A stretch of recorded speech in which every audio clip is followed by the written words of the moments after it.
House podcast, everyone. My name is Elijah. Today we have some bad news and some good news. We are going to talk about some exceedingly bad news first, and then we're going to make our way through, and we're going to talk about, despite a huge loss to next season, somebody who potentially could then save next season, could drastically change the outlook in the reverse direction. But we are going to start with the bad news. It is the news of the day for the Baltimore Orioles. Felix Bautista just got shoulder surgery, just having come back from an elbow surgery to repair a torn labrum and torn rotator cuff. He is expected to be out for the next 12 months. And if you, I don't know, check notes right now, we're about at the end of this season. So theoretically could come back for an Orioles 2026 postseason run, but certainly is not going to help you get there. And probably even more problematically, these shoulder issues are significantly less deterministic than the elbow issues are. I think it might be comforting to some of us to be able to say that, in this instance, it was the drop in velocity and all this stuff potentially was caused by shoulder issues that were plaguing him throughout. But people get Tommy John surgery, and by and large, they come back with the same stuff. They come back with the same velocity. They come back, sometimes wilder, but we saw Sandy Alcantara this year. He's throwing just as hard. The command is his issue, but the stuff is just as good. And that's what can kind of make you happy about Tommy John surgery is largely your body comes back in the same way, even if you're not as familiar with it as you were at the beginning, or as you were before the surgery, I should say. But I think that with these shoulder surgeries, it's a very, very different animal. Like the way that your arm is just rotating in its socket is fundamentally different. I, intentionally paused on this like still frame of a video, inlaid in this article that I'm looking at because you can see like the layback of Bautista's arm, as he is stretching, like his torso is ripping through and the arm is about to fly through. And it's this really, really stark image of, how much stress is on the shoulder in moments like this throughout a pitching delivery. Um, and fundamentally, if you change anything about that, it really affects what is, in some ways, the most critical aspect, which is the release of the pitch itself. Um, and Felix is not somebody who is known for, a super, super good feel for his body and knowing where the pitch is going, having this innate command and ability to make adjustments. That's not who he is. Um, so there's a chance that, this doesn't always heal up properly and he never gains those couple miles an hour back that we were searching for all season. And there's a chance that this even further inhibits his ability to control the ball uh, because of just these fundamental changes, yeah, in the way that his arm is working. And this is really, really unfortunate. I think something that should go without saying is that Felix Bautista is not young.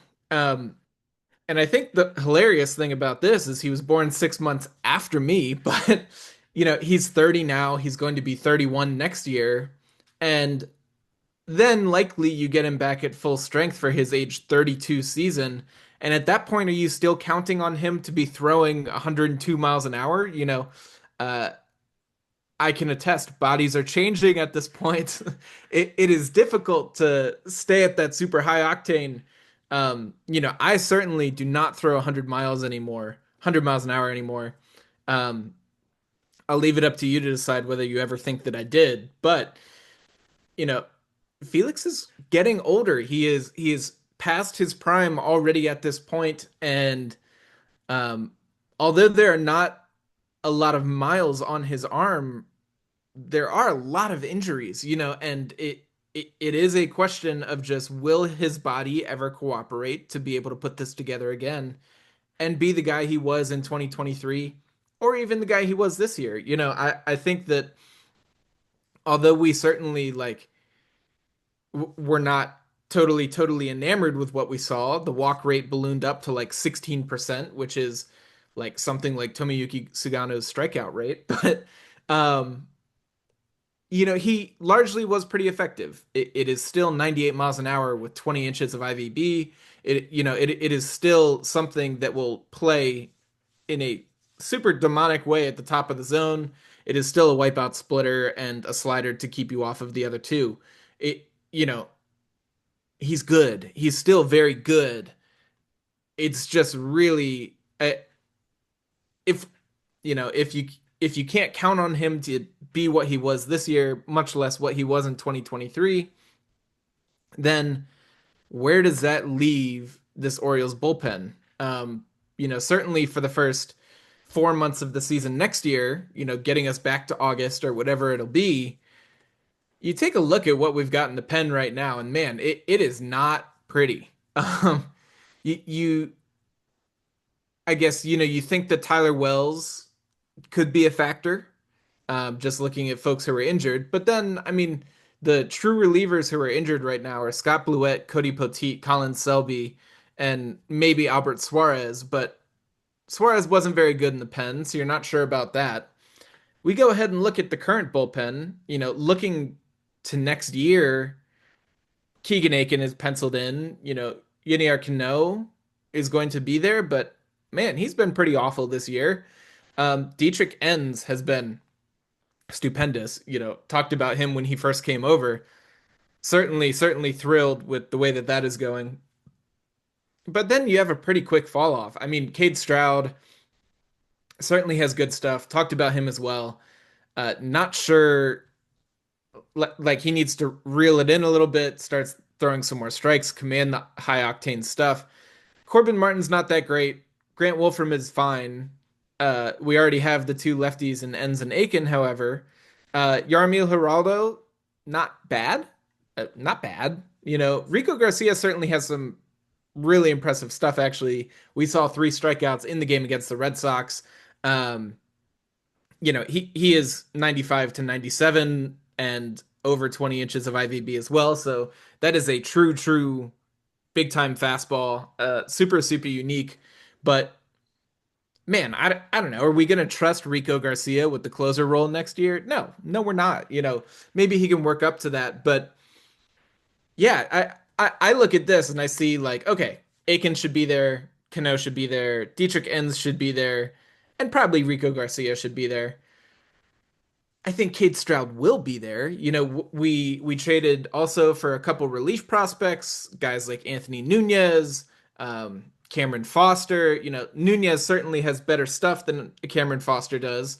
We also have Ramon Gomez, who knows if he's going to reel it in, but touched 105 this year, so certainly could think about throwing him in there. But all of this is a reach. That there is just nothing solid in this bullpen looking toward next year. All of these folks could be fine. I am not saying that we're totally doomed. I think there's certainly a world where this Orioles bullpen is fine next year. I think that Rico Garcia certainly could be like an all-star level closer if the stuff remains this good, the command is fine, and we let him eat a little bit. It could catch fire. But you're going in with no established back end help, besides probably Aiken and Cano, who, I mean, Aiken, every time you put him in a higher and higher leverage situation, he struggles more and more. Cano has just been pretty bad this year overall. There are certainly discrepancies between the results and what some of the underlying / expected metrics would say. Um, but man, yeah, you can't trust either one of those, and this is just creating we have talked about on this podcast, on every social channel that we're on, but we've talked about the Orioles have a lot of work to do this year, and I think adding the bullpen to that is just another factor. You do need starting pitching. You do need to shore up your lineup a little bit. I think the outfield picture is not as clean as we would have liked to have thought coming into this season. you got some work to do. And the bullpen is more and more of a factor in that right now, and particularly because Felix Bautista is out. Um, this really hurts. It is a bummer for the guy, who seems like so committed to his craft. He clearly, worked extremely hard from this relatively unheralded prospect, built up his body in this really profound and impressive way. Um, and harnessed, like this huge 6'8" frame into this machine, just like generating power and also developing these super super unique offerings. He throws a two seam fastball. That is what he's always thrown, but it just has more vertical break than pretty much any fastball in the history of track pitches. It's this wildly unique thing. Statcast calls it a sinker because it is a two seam fastball. Um, but yeah, it does the exact opposite of sink. He is like Josh Hader's fastball, who has the similar kind of effect due to seam shifting and whatever, seam shifted wake. But um, Felix is doing it from way over the top, and he's capable of throwing over 100 miles an hour in a way that Hader is not. And it's from a 6'8" frame again, which Hader is not. He's a different animal. He's a different type of arm than has really, like, frankly, ever been seen in baseball. And the game is just better when he's in it, when he is punching out batters, exciting crowds, and hugging Adley Rutschman. That is just the way that baseball is meant to be. So all the best to Felix, hoping for a speedy recovery. And man, I do not envy Mike Elias right now. He's got some work to do. We'll see how it shakes out. I, you know, Nobody should be totally inspired by the types of arms that are available in free agency. Devin Williams will be there. Potentially could get him on the cheap because he hasn't been good for the Yankees, but certainly, still throws a changeup that spins at 3,000 RPM, which is a unicorn of a pitch. Um, and then certainly, there is Ryan Helsley. There is probably some options there, but Helsley's taken a step back. I don't think there's any clear cut, uh, trying to think of a good example here. I guess there's no clear cut somebody like a Josh Hader who is clearly the far and away the best reliever on the market. Um, we'll see. We'll see. Again, don't envy Elias. I'm gonna stop ranting on that. Good luck to Felix Bautista. Hope he recovers nicely. And let's talk about something a little bit better. Trevor Rogers is the name, and I don't know what his game is. I was trying to think of something on the fly. It didn't happen. I recently became a subscriber to Baseball Prospectus. I am just a nerd, and I like exploring how different people explore these concepts. Um, BP does a lot of interesting stuff. Um, I think they are, in terms of a couple, very specific and unique. Um, how should I say this? I guess, yeah, like specific and unique ways. I think they are kind of pushing research, like what is available to the public. I think some of these Arsenal metrics that they're starting to come out with, Steven Sutton Brown in particular, um, he is developing these really really incredible kind of comparisons of pitch trajectories relative to batters' eyesight. It's this really really, I think, unique, grounded in reality way of analyzing pitch arsenals as a whole, comparing them all together. Some of that is still being developed, some of that is still coming out, but we've gotten little tastes of it. And if you follow him on Blue Sky, you get to see individual pitchers. He generates these plots quickly and throws some content out that I think is phenomenal. Um, yeah, so let's like look at what they say about Trevor Rogers as a whole.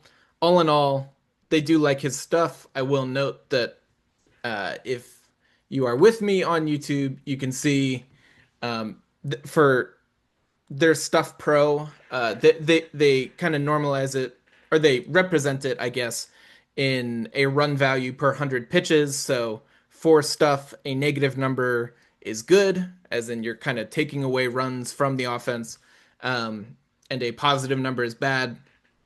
They love his sweeper, despite him throwing it only 7% of the time. It has a minus 1.5, which is very, very good. They like his changeup. His his four seam fastball is average, the sinker is not very good, and the slider is average. So, not too much to say about that. Um, I am going to come back to this sweeper a little bit later because it is just a very, very unique pitch. Um, but the things that I did want to point out here, I think we all largely understand who Trevor Rogers is. He is a fastball changeup pitcher. His fastball, his four seam fastball, he throws about 40% of the time, changeup 25% of the time, sinker 16%. Just in those together, you are comprising, quick math, Eli, 80% of your arsenal. 80% of the pitches he throws are one of his two fastballs or his changeup. The changeup gets phenomenal results. I guess if you scroll just to the top of the Savant page, he's only started 12 games this year. He's in the 98th percentile of pitching run value. He's accumulating positive value extremely quickly on his fastballs, on his breaking balls, and on his off speed. 97th percentile for fastball run value, 96th percentile for off speed, and only 82nd for the breaking stuff. The breaking stuff is not where he lives. Again, we know who he is. Um, I will note that the highest WOBA on any pitch that he throws is his sinkers, 289. I will note that the league average WOBA is 300. So the absolute worst pitch that he's throwing is still, 11 points better than league average about. And you're seeing like the four seam and the changeup are both below 200, sliders below 200. The sweeper is down at 069, which is a hilarious number. The sweeper and slider, the slider gets a 37% whiff rate, sweeper gets a 40.5% whiff rate. And the four seam and the changeup are each about 24%. The sinker gets virtually no whiffs at 7.8, but it is something to just get you off of his four seam a little bit. And really, the crux of Trevor Rogers' success is, not huge whiff rates. He's in the 45th percentile in whiff rate. He is not going to strike you out accordingly.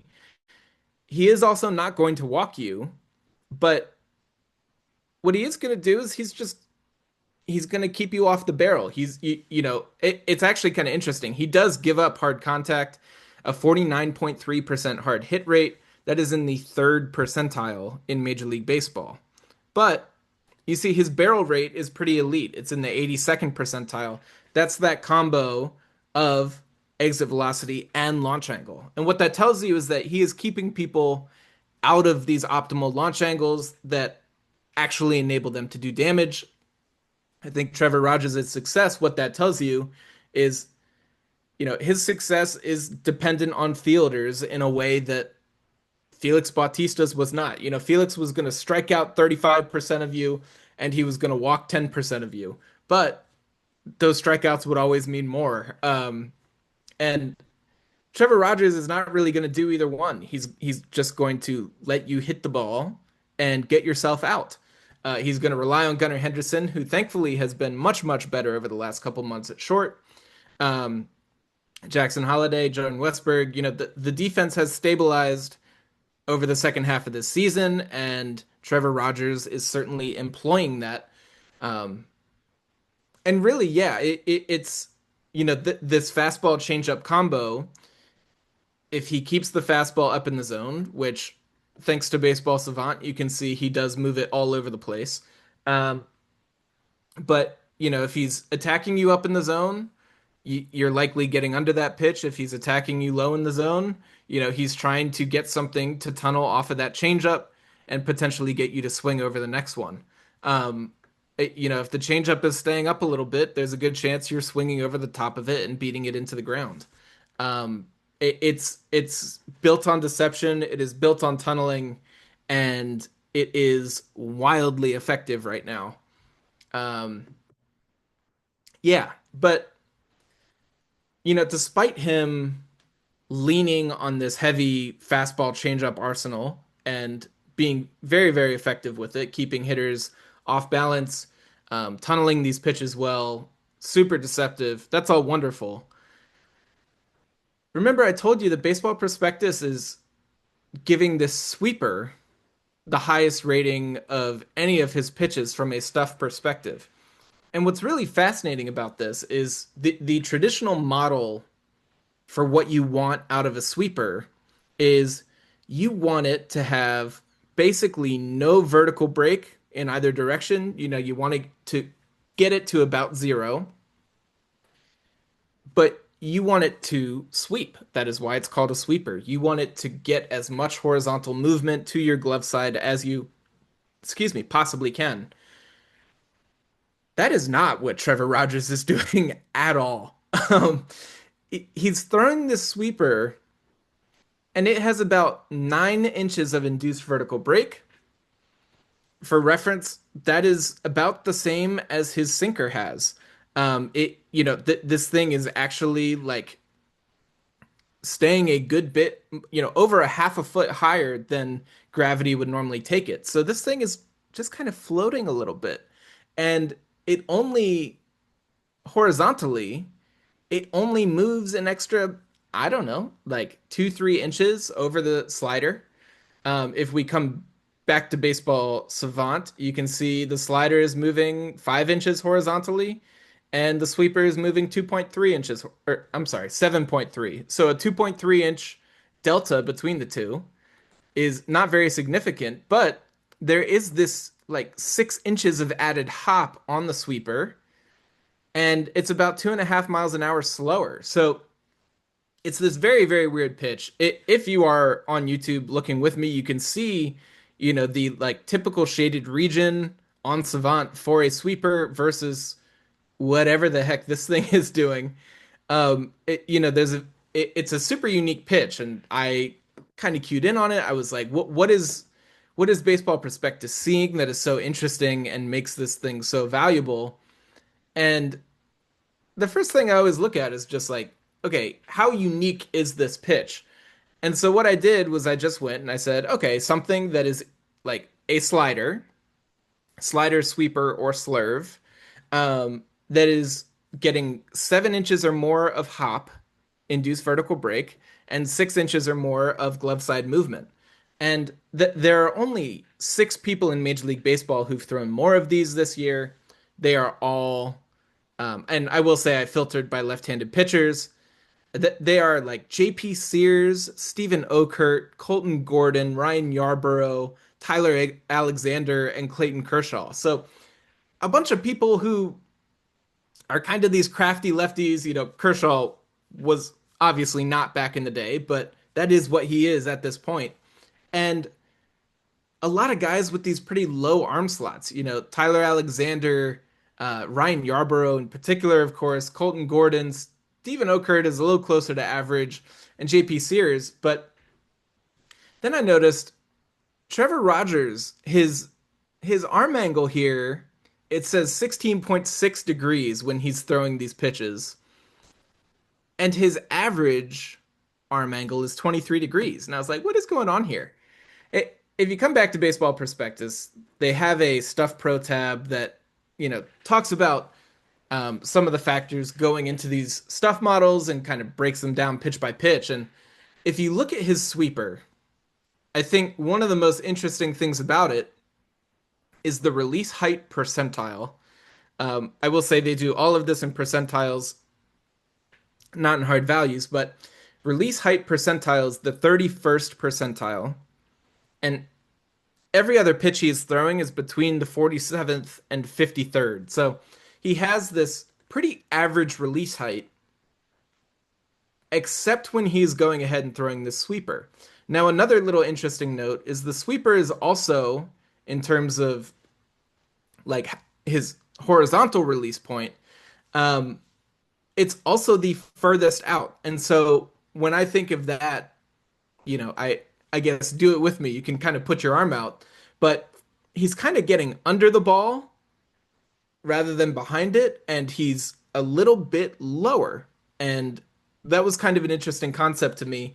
I think the thing that I likened it to in my brain is, as Orioles fans, we were always so fortunate because we got to see a couple submariners. We got to see Chad Bradford. We got to see Darren O'D, what? Darren O'Day. Um, and I got to imitate them in the backyard trying to throw this ridiculous frisbee slider, which fundamentally is this thing that you come under and your fingers kind of move in front of it going up. Um, and not to say that Trevor Rogers is that extreme, but I think that concept of coming under the ball does kind of help illustrate what's going on here. So again, I said that he's getting hop on this pitch. He is getting like actual vertical movement.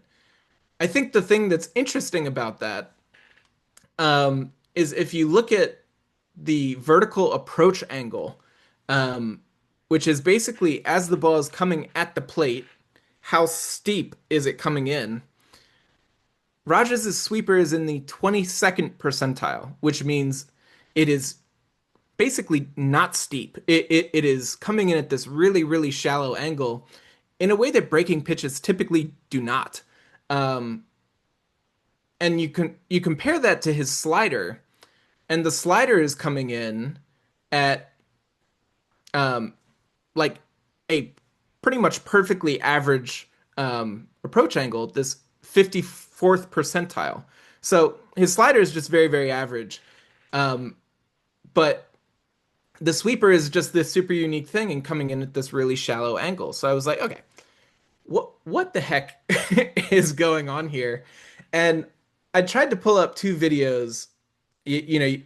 On Baseball Savant, you can go ahead, you can look at like pitch maps, and you can click on individual pitches. And I tried to grab two that were in a relatively similar area. And the first one I'm playing is this sweeper to Matt Olson. And the thing just kind of floats. And I think it's a really good contrast to this slider I pulled up against Marcelo Mayer. And you can see it is much, much steeper as it's coming into Mayer, as the slider is coming into Mayer.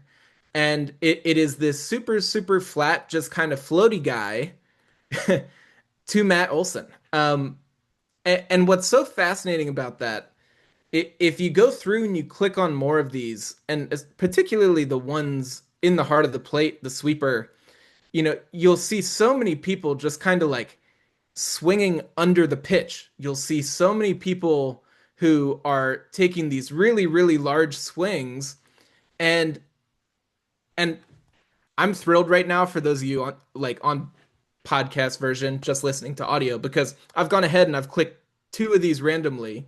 Now three of these, and they are all just swinging straights, and I'm just clicking in the heart of the zone. Um, but the sweeper is deceptive because people are just expecting it to bite and to dive in the way that his slider does. And if you actually look at pitch locations, down and into a righty, down and away to a lefty, he has most often allowed the slider to take that location. And that is the thing where you'll get people, swinging over the top of it. I clicked on one and it's a foul ball to Ha-Sung Kim. And it's exactly what you would think from a low and in slider. He rolls a ground ball over to the third base side off foul. Um, wow, I just managed to click the exact same video. But, this is just to say, like, he's using these two pitches very, very differently, I do think. I think that the sweeper is used as this kind of deceptive floater, this thing that he's just kind of tossing in. And what is making it effective is the common conception that a slider from a left-handed pitcher is going to dive in this particular way, is going to do XYZ. And then the other thing that's making it effective is obviously the trajectories of, the four seam and the changeup and everything that we've been discussing. Again, this is a tunneling thing. And, I think that potentially throwing this extra hoppy thing and maybe even throwing it, releasing on a little bit of an upward angle because he is kind of, it's not truly upward, but upward relative to where he's going to release this slider and such. Um, because of that lower release point, I I think that this could just be adding to this tunneling effect in this super deceptive way. Um, and yeah, again, this thing is running 40% whiff rates. It's really, really fascinating. Um, because what it really looks like it is, I mean, it looks like a cutter. If I were to go ahead and pull up like, um, who do we want? Let's just pull up Dean Kramer's cutter. Dean Kramer's cutter is moving. It's got 6 inches of hop and 4.8 inches of break. So it's a little bit more, I guess, even in terms of hop and break than Rogers's is. And it's obviously from a very different arm angle. But I think what's fascinating is, yeah, this is just not something you see from a sweeper movement profile. And clearly Rogers is going ahead and kind of manipulating the spin in this unique way that most people do not do. Once again, like I showed you, only 6 people in baseball have thrown like this kind of shape more often. Um, and then I think um, lost the train of thought there a little bit. Like yeah, only 6 people in baseball are throwing this shape, and he's using it pretty sparingly. But because it is such a unique shape, and because he is so heavy on the arm side run, that this turns into this very, very deceptive weapon. And I think when you do kind of bifurcate and split the vertical approach angle on the slider and the sweeper, you have hitters guessing. Again, these two pitches are only like 2.5 miles an hour apart, and they in the overall movement space, the sweeper drops 35.7 inches, slider drops 38.6. So, they're both kind of in this like 3 feet of drop, and that's with gravity, of course. They're both in this kind of like 3 feet range. Um, there's just a couple inches difference. Uh, and they look very, very similar. I think it's just very difficult to tell them apart, but they have pretty significant changes in that vertical approach angle that I talked about earlier. And that is what I think is really kind of significant, and it's a really unique way for him to go ahead as somebody who cannot spin the ball very effectively. I think this is something worth noting. Trevor Rogers' slider has 17th percentile spin rates, and this sweeper has 5th percentile spin rates. There are very few people who get less action on the ball when they're going ahead and spinning it.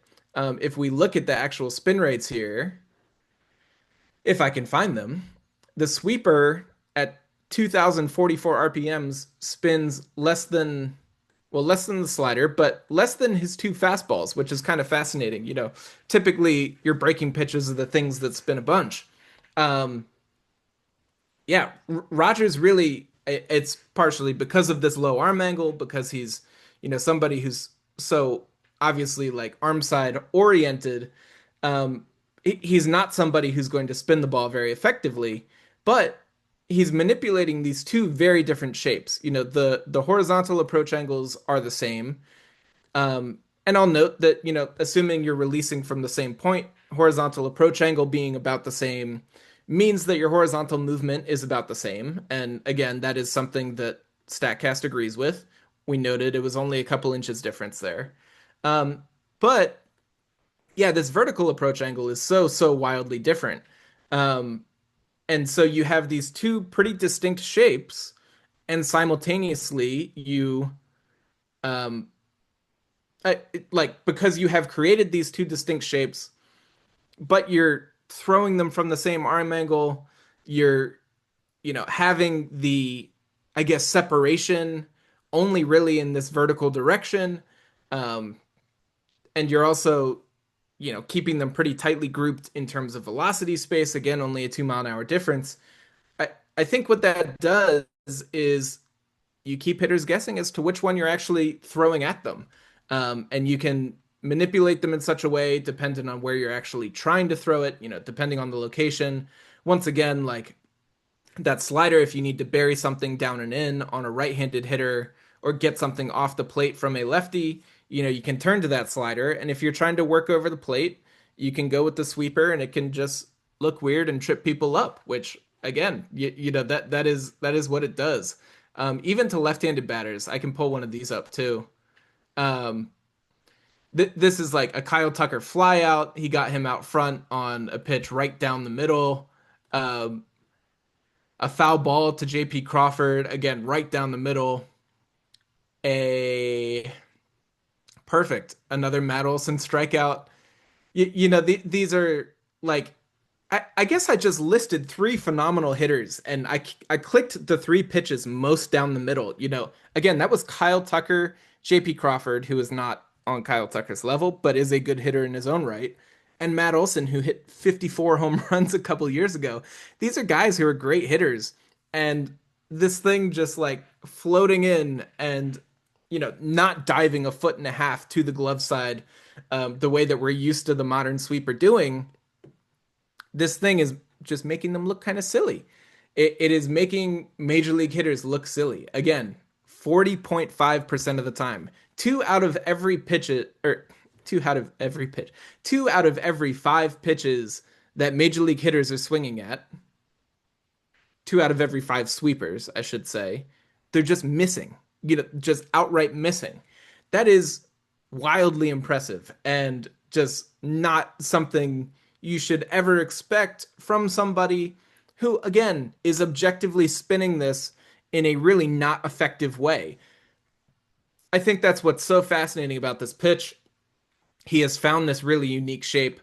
Um, that is one of the beautiful things about our game, is I think that you have noticed more and more and more that, you know, probably the most important thing is just doing a thing that looks different from what everyone else is doing. Um, there are, Max Bay originally came out with the concept of dead zone fastballs. If you just are doing something different, that is probably a good thing. Trevor Rogers is doing something very different. He also, well, I suppose this is different, just a different type of different. His current 141 ERA is the lowest that the Orioles have had through the first 12 starts of a season. It just beat Hoyt Wilhelm's record. He was in second place on that list after 11 starts after Hoyt Wilhelm. Then he went and shut down the Red Sox or whoever it was. Um, I should pull up the game log. It was the Red Sox.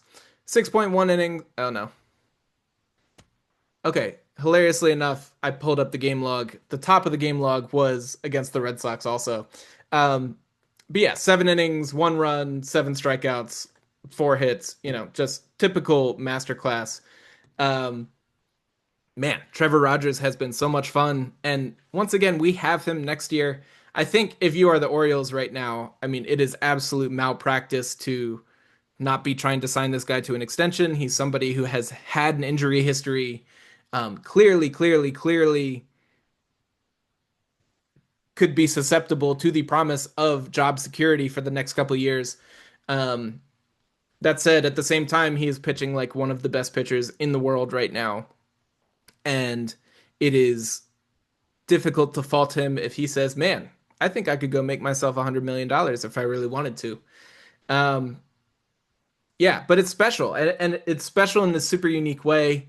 I think if you look at, a lot of the top arms, typically I don't think you see arm angles quite this low. I should say Paul Skeens has a low arm angle, but, Tarek Skubal is relatively over the top. Like Garrett Crochet is over the top. So Rogers is doing it in an interesting way. He has taken this relative weakness of his and, the weakness of his ability to spin the ball, and he has just said, okay, I'm just gonna do it in this really weird way, and people aren't really going to know what to do with me, and it's going to work.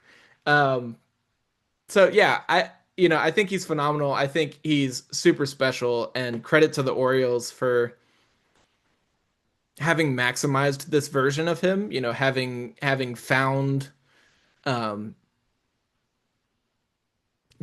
found the secret sauce that made him good in the past. I think that it's important, some people were like, "Oh, he went to Driveline, this wasn't the Orioles." And that's certainly not the case. Anytime you do have some of these private institutions involved, for somebody who is actually on the major league roster, the Orioles are very, very heavily involved. They're coordinating with Driveline and saying, "This is what we need you to do." We just, like the Orioles cannot work with these guys in the offseason in quite the same way. All of these guys want to go home to their families and such. And, you know, Driveline makes money off of this stuff. They can insert themselves and say, "Yeah, we developed this special workout program." And the Orioles can say, "Yo, Trevor, go get on that. This is what we want him doing. This is what we want to develop."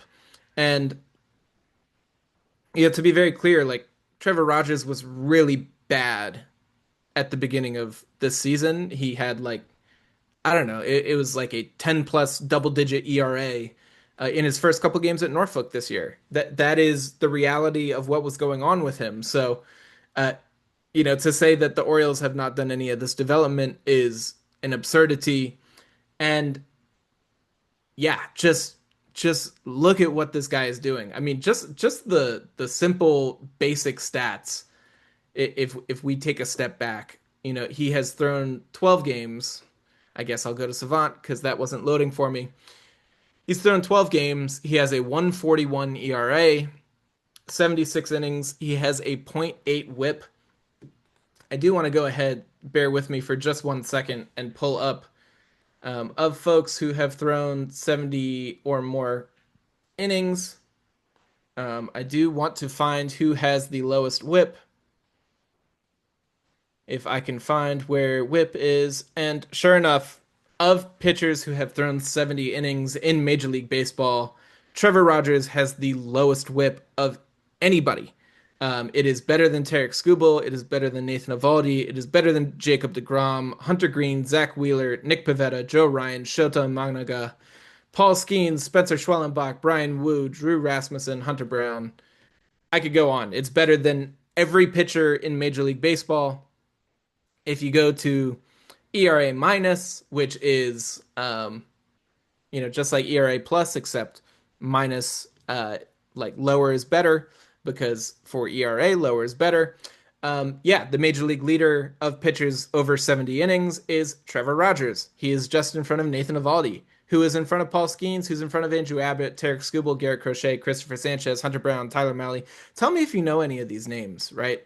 Um, I mean, the guy is just, he is so unbelievably good. Like, the one potential knock on him is he's only striking guys out at a slightly better than average rate. Um, but the ability to stay out of that optimal launch angle zone, once again, that barrel rate against him we saw in the 82nd percentile, that ability, the ability to challenge guys, to push and pull, fastball, slow him down with the changeup, et cetera, et cetera. That is where the magic of Trevor Rogers is. And I think that, I'm gonna bug Steven Sutton Brown and BP to get these Arsenal metrics a bit more widely available. As of now, it's all internal stuff, but they, he is the perfect type of arm to examine why like the way that his arsenal is constructed is so wildly effective. And yeah, it's just a true pleasure to watch. He is an artist out there in a way that I clearly am a fan of the modern analytics revolution, but it has tampered down the expectations for guys who are kind of command over stuff oriented.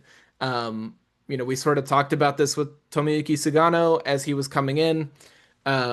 the margin for error with these guys is finer and finer.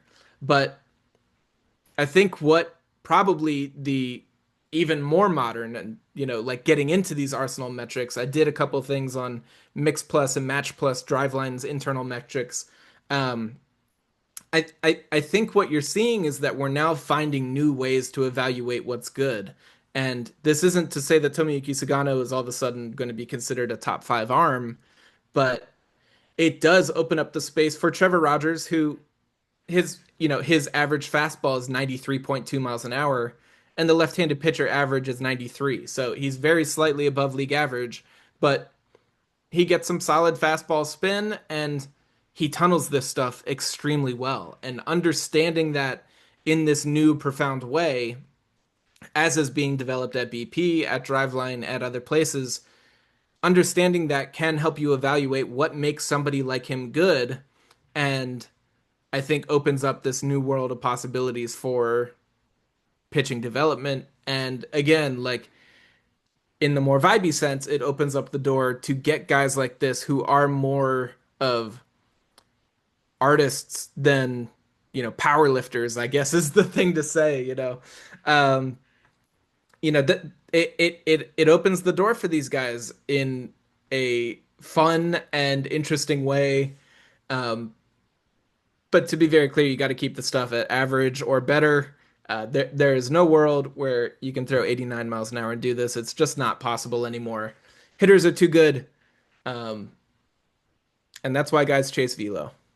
And don't jump into my comments saying that the Orioles should go sign Kyle Hendricks, because it's not true. It's not true. And I don't even think Greg Maddux would be very good in today's game. I think that he was great. I think he would be serviceable. I think he'd be good, in fact.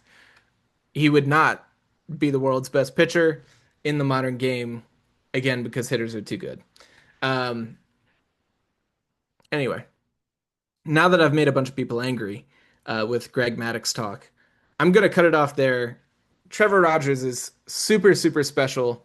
I think that if you can go ahead and project Kyle Bradish returning to his 2023 form, if you can project that and you can project Trevor Rogers doing the hard hit rate at 49% is not very likely not entirely sustainable.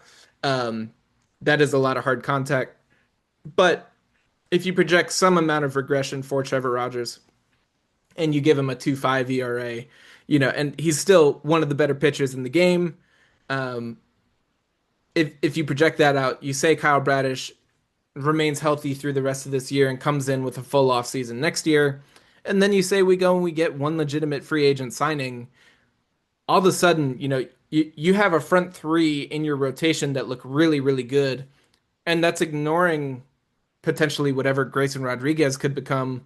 Dean Kramer has started to round himself out. Cade Povich is there. And man, I mean, like, if you are not paying attention to the name Trey Gibson, you are asleep at the wheel. The Orioles have one of the better strikeout artists in all of minor league baseball. He is currently at Norfolk. I think today was his second start there, if I'm remembering correctly, second or third start. But I mean, man, he throws four different breaking balls. He's got Grayson Rodriguez's body, throws mid 90s, can touch like 98. Just phenomenal, phenomenal, phenomenal, phenomenal. And the Orioles have the makings of what should be like a kind of okay, good rotation next year. I don't want to jinx it. I feel I was about to say legitimate. I was about to say a bunch of stuff, but man, I this could be pretty good.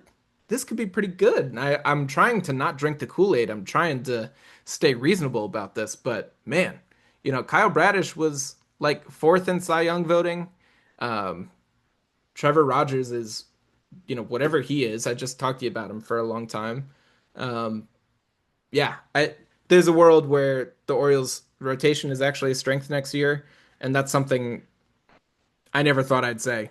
Um, Even after we signed Corbin Burns, it was like, yeah, it's a little thin behind him, but we'll figure it out. No, this is like, this could be good. This could be good.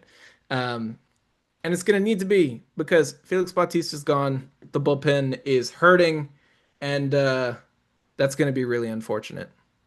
That's all I got for you. This has been the Warehouse Pod. As always, if you could subscribe to the show, follow the show on your preferred podcasting platform on YouTube.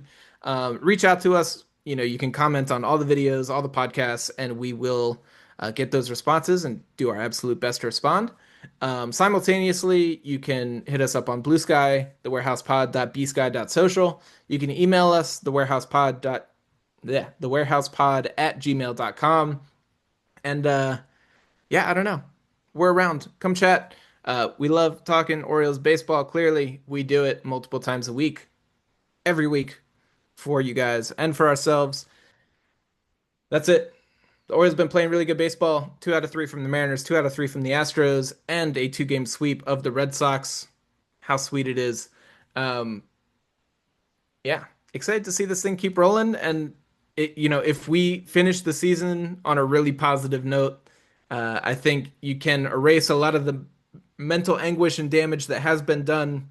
You can step into next year feeling pretty good, feeling good about yourselves as a team, and with a couple reinforcements as we have described, uh, no reason to think 2026 is going to be just as bad for the Orioles. Let us hope. I might be drinking the Kool-Aid a little bit, but I'm going to go sip it before bed. Everybody have a good day. It's been the Warehouse Podcast. My name is Elijah. Go O's.